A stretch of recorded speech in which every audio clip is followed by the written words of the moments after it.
पहले छोटी छोटे मसलों में सरकारी नोटिसों को आग लगा के या ठेंगा दिखाने का काम करने वाले लोग कोर्ट से आर्डर ले आते थे क्या? अब बुलडोजर पूरी मस्ती से घूम रहा है,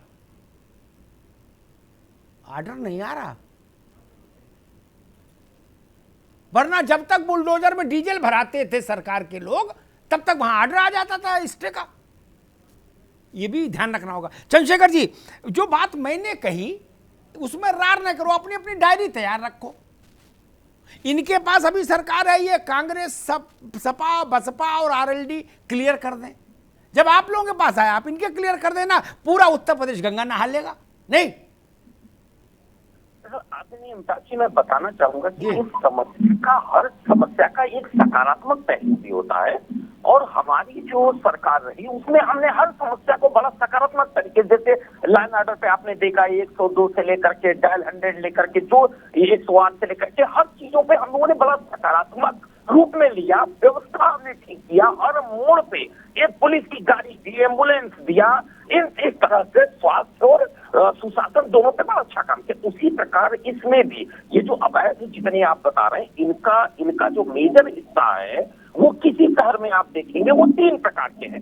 एक जो पूर्णतया अवैध है, एक जो जैसे मान लीजिए कि कोई आवासीय क्षेत्र में है और वहां पे कॉम्प्लेक्स किसी ने खड़ा कर लिया, उसको जो है बेच भी दिया किसी तरीके से। तीसरा वो होता है जो वैध है, पूरी तरीके से वैध है परंतु विवादित है, कोई टेक्निकलिटी में है।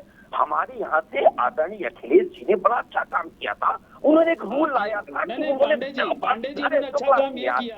आप ही बोल दिया, उन्होंने अतीक दिया, उन्होंने मुख्तार दिया, उन्होंने गायत्री प्रजापति दिया, उन्होंने मुलायम सिंह के बयान का समर्थन किया कि बच्चों से गलती हो जाती है, चर्चा हो जाती है, कोई गंभीर वार्ता नहीं हो पाती है। एक मिनट विनीत शुक्ला, एक मिनट रुकिए, विनीत शुक्ला एक मिनट रुकिए, पहले वो उत्तर दे ले, फिर यहाँ भैया कहना चाहता हूँ कि हमारे यहाँ बड़ा सकारात्मक रूप से इसको लिया जाता था। हम लोगों ने 2 तरीके का देखा कि किन चीजों को हम रेगुलराइज कर सकते हैं। जैसे करीब 2/3 से ज्यादा जो अवैध के विवाद है वो इसलिए है, वो तकनीकी पहलू है। जैसे 9 मीटर से, जैसे 17 मीटर से कम की रोड पे कमर्शियल बिल्डिंग खड़ी है, ये खड़ी है, जो तकनीकी पहलू थे उनको हम लोगों ने प्रस्ताव दे करके रेगुलराइज करने का पूरे रूल्स ला दिए थे। यहाँ तक कि 143 और जो जिन चीजों को हम नहीं बदल सकते हैं उन चीजों को लीगल की कार्रवाई कम करने के लिए। चंद्रशेखर जी, मसला वो नहीं, देखो उस पर ज्यादा झंझट नहीं किसी का। ठीक है चंद्रशेखर, आपकी बात आई भाई, आई ठीक है, आ गया। मसला ये नहीं कि 17 मीटर पर बना लिया कि 19 मीटर, इसमें जनता को ज्यादा लेना देना भी नहीं। ये प्राधिकरण, सरकार और आदमी जाने। सुन लो आगे बात आपकी। मसला तब है जब मेरठ में सैकड़ों हजारों प्रॉपर्टी बद्दों ने करा ली अपने ढंग से, तब चिंता हुई। खिलाफत कौन करे? जो खिलाफत करे गोली खाए। ठीक, पुलिस वाले उसकी ये सिगरेट जला रहे, जूते साफ कर रहे। क्या जब बद्दो कार में बैठ के गया था, भागा था, तो बगल के कमरे में डिस्को डांस पुलिस वाले तो कर रहे थे, दारू पी के उसकी सेवा में जो लगे थे। जब अतीक ने सैकड़ों एकड़ जमीन अपने नाम कर ली, वही प्राधिकरण हो गए, अपने नाम खुद ही अलाट कर लेते थे जहां अच्छी लग जाए। मुख्तार, और मुख्तार केवल एक मुख्तार नहीं, मुख्तार एक संस्था है, उसकी सैकड़ों ब्रांचें हैं, हजारों लोग हैं जो उनके लिए काम करते हैं। जिसको जहां पसंद आई वही अपना झोला रख दिया, बोले ये जमीन हमारी। समस्या वहां, इस पे कहां समस्या है कि 1 फुट छज्जा किसी ने ज्यादा निकाल लिया? अरे भाई उससे पेनल्टी ले लो, बात खत्म करो। अमिताभ जी, इसलिए इतना सरलीकरण ठीक नहीं चंद्रशेखर जी ना। मसला केवल इतना सरल नहीं। ये लोग वो थे जिन्होंने जहां जमीन पर नजर डाल दी वो इनकी हो गई। बता देता हूं मैं, 2016 में आपको तो बखूबी याद होगा कि अतीक अहमद और मुख्तार अंसारी जी को पार्टी में लेने के लिए किस स्तर से हमारे राष्ट्रीय नेतृत्व ने उस पे बगावत किया और किसी भी कीमत पे अतीक अहमद के खिलाफ और मुख्तार अंसारी के खिलाफ इस कदर पे लास्ट के 1 साल में हम लोगों ने कार्रवाई की थी, ये आपको बखूबी याद होगा। तो याद है। हमारे यहाँ से चाहे वो रामपाल यादव हो, चाहे वो अतीक अहमद हो, चाहे मुख्तार अंसारी हो, चाहे विजय मिश्रा जी हो, चाहे दैस आपके बिना नाम लिए झांसी गाजियाबाद से लेकर के, गाजियाबाद में एक नाम जो आपको याद ही होगा, इन सभी डीपी यादव से लेकर सभी गाजीपुर तक हर किसी के खिलाफ हमारी सरकार ने ठीक है। यहाँ पर एक मैं विनीत शुक्ला को बहस में लाऊंगा। एक पार्टी और परिवार के बीच में अतीक, मुख्तार और धर्मपाल यादव, डीपी यादव के खिलाफ स्टैंड लिया अखिलेश जी ने। यस आई नो, मैंने उस पर उस वक्त चर्चा की थी, सराहना की थी, वो एक पहलू है। लेकिन ऐसा स्टैंड कभी सरकार ने नहीं लिया कि इनकी संपत्तियां जो अवैध है उनका ध्वस्तीकरण कर दें ना। ये कोई भी तालाब में अपनी मछली डाल दी, बोले ये हमारा हो गया पट्टा, पट्टा कुछ नहीं हो गया पट्टा, ये करना था। जनता ये भी चाह रही थी। विनीत शुक्ला रुके, चल चलेगा, अब आप रुकना होगा, अब रुकना होगा। विनीत शुक्ला, अमिताभ जी, यही समाजवादी पार्टी का चरित्र है, दोहरा चरित्र है कि खाने के दांत और दिखाने के कुछ और। ड्रामाबाजी करके इन्होंने बताया कि हम इनको अलग कर रहे हैं, दूसरे एक तरफ से उनके भाई को ज्वाइन करा लेते हैं, राजभर का समर्थन होता है, राजभर के थ्रू उनके बेटे को टिकट दे दिया जाता है। तो ये सब ड्रामेबाजी समाजवादी पार्टी में ढकोसलेबाजी चलती है। इनको गरीबों की चिंता नहीं है, इनको माफियाओं की चिंता है। उनका एडजस्टमेंट कैसे हो, वो कैसे सुरक्षित हो, कैसे आजम चचा इनके सुरक्षित हो, जिन्होंने रामपुर के अंदर कोहराम मचा रखा था। लोग दर दर भटकने को मजबूर थे अपनी जमीन को बचाने के लिए, और किसी से कह नहीं पाते थे। रामपुर के अंदर जिस तरीके से आजम खां का अत्याचार बढ़ा था, दहशत थी, लोग कर नहीं पाते थे, किसी की हिम्मत नहीं, किसी की जरूरत नहीं थी उनके खिलाफ आवाज उठाने की। आज वही लोग उठ करके, और उन्हीं के समुदाय के लोग, वही मुस्लिम समाज के लोग जिनकी जमीनें कब्जा कर रखी थी, आज मुखर होकर के सामने आ रहे हैं, क्योंकि पता है कि भारतीय जनता पार्टी निष्पक्ष और पारदर्शिता के साथ, हमारी सरकार पहले दिन से जीरो टॉलरेंस अपराध और अपराधी के प्रति रख के चल रही है। और उसमें कोई भी हो, किसी भी पार्टी, किसी भी दल का हो, और कितना भी रसूख वाला हो, हम ये नहीं कहते कि वो मानसिक रोगी है इसलिए उसको छोड़ दिया जाना चाहिए।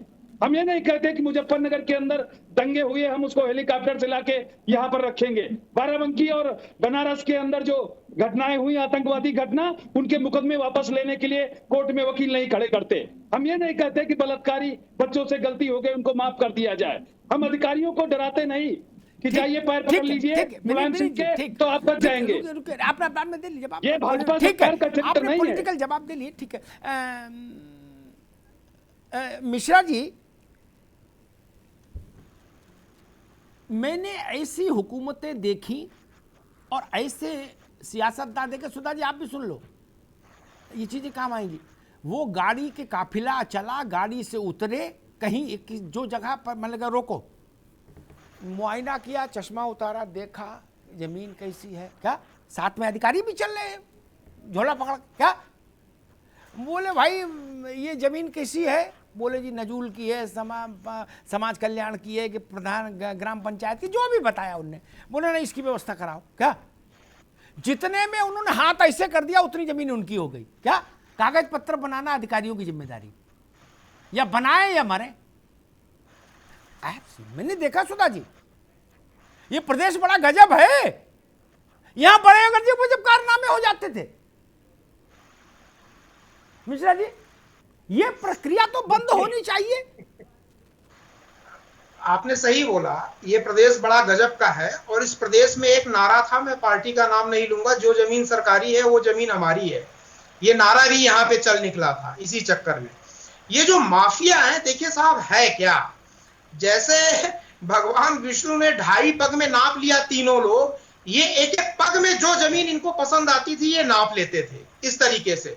और जो समाजवादी पार्टी के जो इनको मास्क कर रहे थे, इनके फेवर में बोल रहे थे, मैं आपको बोलता हूं ये जितने माफिया हैं ये पूरे कारपोरेट मैनर में काम करते थे। सवाल ये नहीं कि आपने पार्टी से निकाल दिया और समस्या का समाधान हो गया।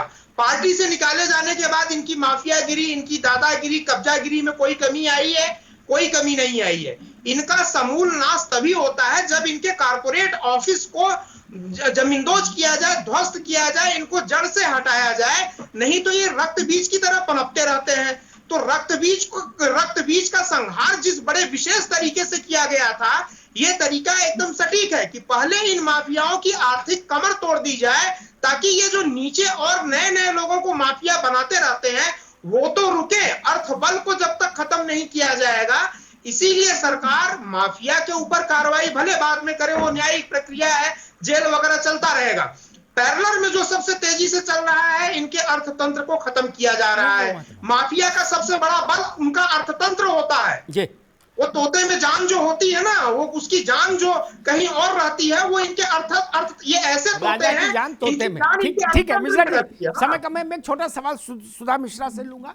सुधा जी, एक नेता थे, उस वक्त वो मंत्री रहे एक दौर में उत्तर प्रदेश में, उन्होंने एक बार मुझसे कहा ऐसी चर्चा में, बोले अग्निहोत्री जी मैं तो जिले में जाता हूं तो मैं लोगों से कहता हूं कि कलेक्टर मेरा मुंशी और कप्तान मेरा बॉडीगार्ड। क्या तो वो नारायण ही के अवतार में चलते थे वो लोग? जो जमीन जहां समझ में आ गई, ग्राम पंचायत, स्कूल, नजूल, कुछ नहीं, लाल डोरा काला डोला कुछ नहीं, हमारा डोरा चलेगा। अब बताइए ऐसे सिस्टम से कैसे लड़ना तो पड़ेगा ना कभी, नहीं तो गरीब को तो झुग्गी बसाने की भी इजाजत नहीं मिलेगी कहीं प्रदेश में। सब फार्म हाउस बना लेंगे बाहुबली। जी बिल्कुल जी। मैं हमेशा जब भी बात करती हूँ, मैं जो गलतियां हुई, जाहिर सी बात है गलतियां ना होती तो हमारे पास उन गलतियों से सीखने का मौका नहीं मिलता। आज की सरकार जो कर रही है, मैंने पहले ही कहा था कि जो चीजें हो रही हैं वो बहुत ही स्वागत योग्य है, होना भी चाहिए, क्योंकि भू माफियाओं ने पूरे अपने प्रदेश में जिस तरह से अपना अर्थतंत्र बिछा के अपराधीकरण कर रखा है और राजनीति पे कितना उनका दबाव रहता है, ये आप सबको पता है, हम सबको पता है कि उनका दबाव कितना होता है राजनीति पे, उनका वो अर्थतंत्र कैसे उस पर कार्य कर रहा होता है। तो अगर उन पे नकेल कसी जा रही है और कुछ गलतियां अगर थी जो पुरातन समय में हुई, राजनीति में कुछ चीजें ऐसी होती है जो आपको फिर दोहराना नहीं पड़ता है, तो जो चीज गलत हो गई उसको दोहराव नहीं करना बल्कि सीखना है, सबक लेना है कि क्या वो फिर से होना चाहिए या उसके घटना के परिप्रेक्ष्य में उसके पैरेलल एक घटना और तैयार कर दी जाए कि दोनों से हमें फिर सबक सीखना पड़े। मैं बस वही कह रही थी कि जब भी कोई कार्य हो रहा है वो कार्य इतना सचेत ढंग से, क्योंकि हमारे पास पहले से उदाहरण है कि ये गलतियां थी, खामियां थी, तब भले न रहा हो, लेकिन अब तुम्हारे पास गलतियां जानने का मौका भी है। बिल्कुल ठीक बात है, बड़ी व्यवहारिक बात की सुधा जी ने।